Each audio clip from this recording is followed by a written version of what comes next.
10वीं का परसेंटेज केवल आपको क्या दिलाता है? सब्जेक्ट 11वीं।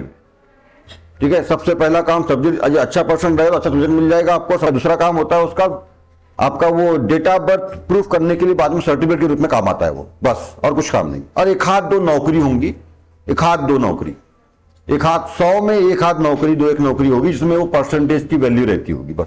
ये तो मेन रहता है 12वीं, 12वीं सबसे मेन है, समझ गए? इधर ध्यान देना। देखो हमको हमारा ये टारगेट है, हमारा ये मंजिल है, ध्यान देना।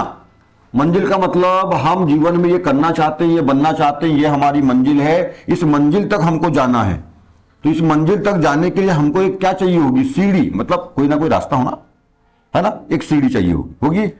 ठीक है, ऐसे सीढ़ी। अब ये सीढ़ी चाहिए तो सीढ़ी में क्या रहते हैं भाई? ऐसे क्या रहते हैं?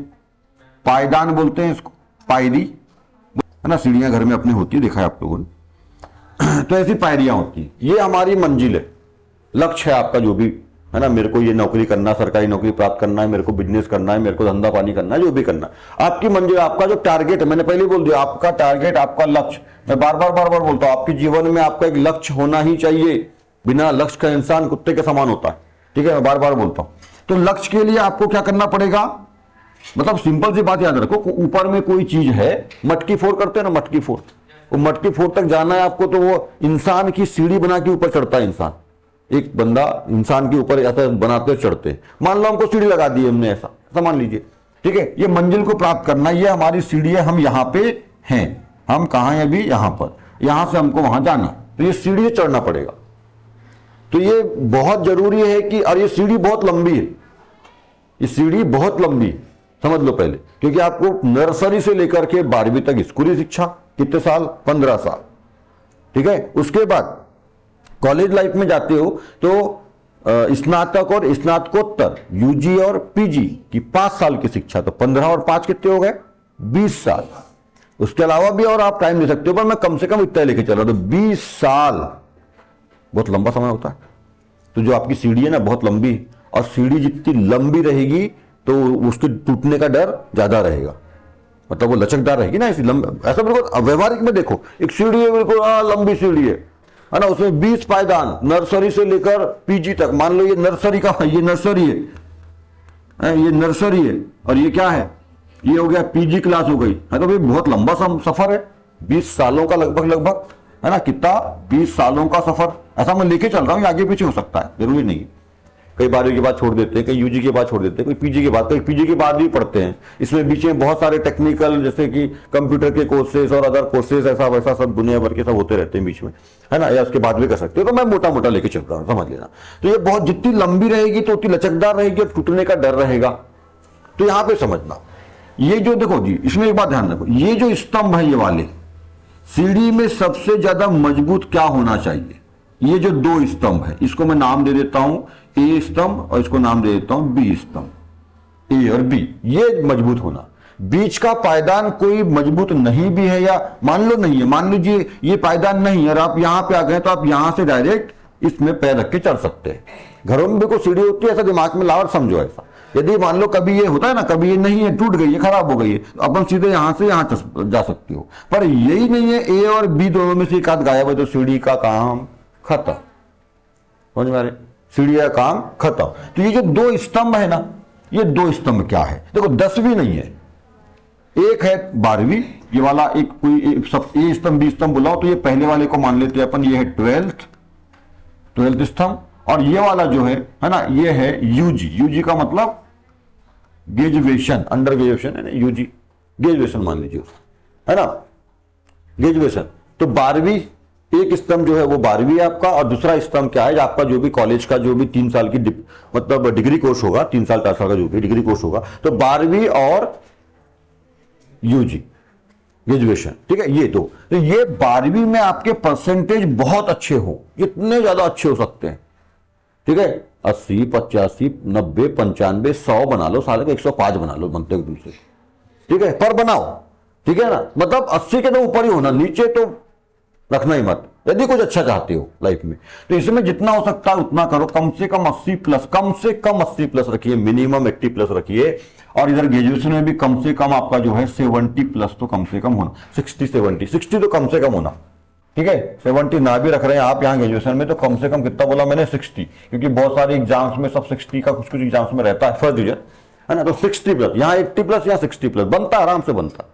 आप ही लोगों को बड़े भाई बहन लोग, सीनियर्स लोग बनाते हैं सब, और आराम से बनता है। आज का शिक्षा व्यवस्था इतनी ईजी हो गई, इतनी ईजी हो गई है कि आप लोग देख रहे हो कौन सा क्वेश्चन आएगा ये आप लोगों को मालूम होता है, किस पार्ट से ब्लूप्रिंट आपको मालूम रहता है ना। ब्लूप्रिंट में पार्ट का पूरा आजकल सब पूरा स्ट्रक्चर रहता है, भाई क्या क्या आएगा, कितने कितने नंबर का है, किस पार्ट से 1 नंबर के, 2 नंबर के, 3 नंबर के, 4 नंबर के क्वेश्चन आएंगे, क्या आएंगे, और उसके हिसाब से आप निकाल लेते हैं। टीचर हम जैसे लोग आपकी मदद कर देते हैं अपने अनुभव के आधार पर। 15-15 सालों से, 20-20 सालों से पढ़ा रहे हैं हम लोग, तो भाई ऐसा आता है, वैसा आता है ना। और भी जो प्रीवियस ईयर्स का जब सब नॉलेज रहता है, खुद ने पढ़े हैं कई सालों तक, खुद पढ़ा रहे हैं कई सालों तक, इन सब नॉलेज के आधार पे हम आप लोगों को क्वेश्चन देते हैं कि भैया ये क्वेश्चन आएंगे, है ना, ये 3 क्वेश्चन पढ़ ले, इसमें तो 2 पक्का फंसेंगे, और फंसते हैं। इतना सब के बाद भी आप ये सब नहीं कर रहे हो ना, तो कोई मतलब का नहीं है पढ़ाई करने का। फिर आप पढ़ाई के लिए नहीं बने हो, आप जिस काम के लिए बने हो वो हुनर को पहचानो, उसमें लग जाओ, कोई मतलब नहीं पढ़ाई से, ठीक है।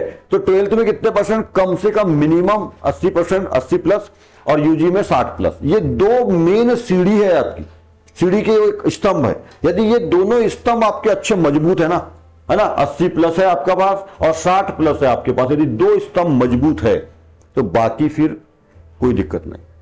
बाकी फिर जो बच गई ना, ये 12वीं बोला मैंने, 12th, और ये बोला मैंने ग्रेजुएशन, है ना, 3 साल का और ये 2 साल का, ये आपका मजबूत है। तो बाकी नर्सरी में कितने नंबर लाए, क्या लाए, उससे कोई दिक्कत नहीं। 1ली में, 5वीं में, 8वीं में, 10वीं में क्या परसेंट बनाया, 9वीं में, 11वीं में कितने परसेंट बने, क्या सीखना, पर सीखना जरूर, सीखोगे तब यहां बनेगा। ऐसा नहीं होता कि इधर से मस्ती करते आए हो 9वीं, 10वीं, 11वीं में और 12वीं में 80% बन जाएगा। हाँ, ऐसा बिल्कुल नहीं हो सकता, हो ही नहीं सकता। आप कितने पटक रुतबे में बैठ जाओ 12वीं में जाके, जब तक आप 9वीं, 10वीं, 11वीं की चीजों को समझ के नहीं आएंगे, ठीक है, तब तक 12वीं में परसेंट नहीं बनेगा। क्या बोल रहा हूं मैं, जब किसान फसल लगाएगा ही नहीं, उसकी सेवा ही नहीं करेगा, उसको पानी, खाद, बीज सब देगा ही नहीं, तो फसल होने की और वो क्या बोलता है कि मेरे को जम के फसल होगी, हो सकता है ऐसा, संभव है। हमारा जन्म तो हो गया, मानव जन्म हो गया हमारा, मां ने हमको जन्म दे दिया, हम बाहर आ गए, पर हम कुछ खा पी नहीं रहे हैं, या खा पी रहे हैं पर अच्छे से नहीं खा पी रहे हैं, तो कैसे रहेंगे अपन, कुपोषित रहेंगे। अच्छा पोषण नहीं मिलेगा तो कैसे होंगे अपन, कुपोषित। और कुपोषित जब रहेंगे तो शरीर भी अच्छा नहीं रहेगा, मन भी, मतलब मन, तन, दिमाग, मस्तिष्क, मतलब कुछ भी अच्छा नहीं रहेगा। तन स्वस्थ नहीं रहेगा तो दिमाग भी स्वस्थ नहीं रहेगा, और जब तन दिमाग दोनों स्वस्थ नहीं रहेगा तो कुछ भी अपन लाइफ में कर नहीं पाएंगे, चीजें समझ में नहीं आएगी, ना पढ़ाई कर पाएंगे, ना कुछ सोच पाएंगे अच्छा, ना कुछ कर पाएंगे। तो केवल जन्म दे देने से कुछ नहीं होता है, ठीक है। तो 12वीं में पहुंच गए और आप सोचोगे कि हम हाँ आज तक तो कभी 60 के ऊपर गए नहीं अपन, मान लीजिए नर्सरी से लेकर के 11वीं तक पढ़ ली और 60% के ऊपर कभी हमारी गाड़ी गई नहीं, 50, 60, 40 में खत्म कहानी रही है, पर पास हुए ढकेल ढकेल के। और हम अब वो बंदा सोचे कि मैं 12वीं में जाके इस बार 90-80% बनाऊंगा, कभी नहीं बन सकता, वो मर जाएगा तो नहीं बन सकता। इसलिए उसको इधर से, तो इसलिए मैं बोलता हूं 8वीं तक आप खेलकूद में जो पढ़ लिया सो पढ़ लिया, 9वीं से स्टार्ट कर दो। नहीं बनता 9वीं में कोई दिक्कत नहीं है, पर सीखना समझना उसके लिए अपने आप को अनुकूल करना चालू कर दो। 9वीं 10वीं ये 2 साल में अपने आप को उस लायक बना ही लो, अनुकूल कर ही लो, और 11वीं 12वीं भी जम के भिड़ो, तब जाके बनेगा 12वीं में 80-90%। तब आपकी पहला स्तंभ क्या होगा, मजबूत बनेगा। और जब पहला स्तंभ देखो, अब यहां पे आपने समझ लिया और यहां पे जहां 80 बन गए, तो आपके अंदर तो फिर एक बार समझ गए, एक बार अपन काम कर लेते ना, फिर तो अपन एक्सपर्ट बन जाते उस काम में धीरे धीरे। हाँ, तो फिर तो 3 साल अगले फुट डालोगे और यहाँ 60-70-80 सब बन जाएगा, ठीक है। ये है, तो ये जो स्तंभ है उसको मजबूत बनाओ, फिर आपको लाइफ में पीछे मुड़ के या किसी के ऊपर डिपेंड नहीं रहना पड़ेगा। पर सबसे ज्यादा जरूरी क्या है, ये दोनों स्तंभ, ए और बी। समझ में आ रही है बात, समझ लो बिल्कुल इस चीज को, है ना। और मैंने पहले ही कहा आपको 9th से लेकर पीजी तक के 9 साल, मतलब उम्र यदि अपन बात करें तो लगभग 15 साल से 24-25 साल तक की जो एज है, इसमें कुछ आपकी किशोर अवस्था, कुछ उसमें युवा अवस्था आती है। इसको समझ लीजिए, इसके लिए अपने पूरे 70-80 साल के जीवन के जो भी जीवन है आपका, है ना, आगे, है ना। तो उसके लिए ये 9 साल आपको देना ही पड़ेगा पढ़ाई में, सब कुछ भूल भुला करके। आप चाहते हो सर हम 9 साल नहीं दे सकते, कोई बात नहीं, मैंने निकाल दिया इधर से 9वीं और 10वीं के सामने के 2 साल मैंने माइनस कर दिया, पीजी के 2 साल भी मैंने माइनस कर दिया। तो अब आपका बच्चा 11th और 12th 12th और क्या बच गया आपका ग्रेजुएशन, है ना। तो 11 12 के कितने साल, 2 साल, ग्रेजुएशन में कितने साल, 3 साल, कम से कम 5 वर्ष तो आपको देना ही होगा, ठीक है। पढ़ाई क्षेत्र में जीवन को समझदार बनाना चाहते हो और जीवन को अच्छे से जीना चाहते हो, है ना, देश के लिए, राष्ट्र के लिए, समाज के लिए सब करना चाहते हो, अपने जीवन के लिए, अपने परिवार के लिए, अपने आने वाली पीढ़ियों के लिए कुछ करना चाहते हो, तो यह समय देना ही पड़ेगा। और कोई आदमी यदि 70-80 साल का जीवन है उसको अच्छा करने के 70-80 साल के जीवन को अच्छा करने के लिए 5 साल भी नहीं दे सकता,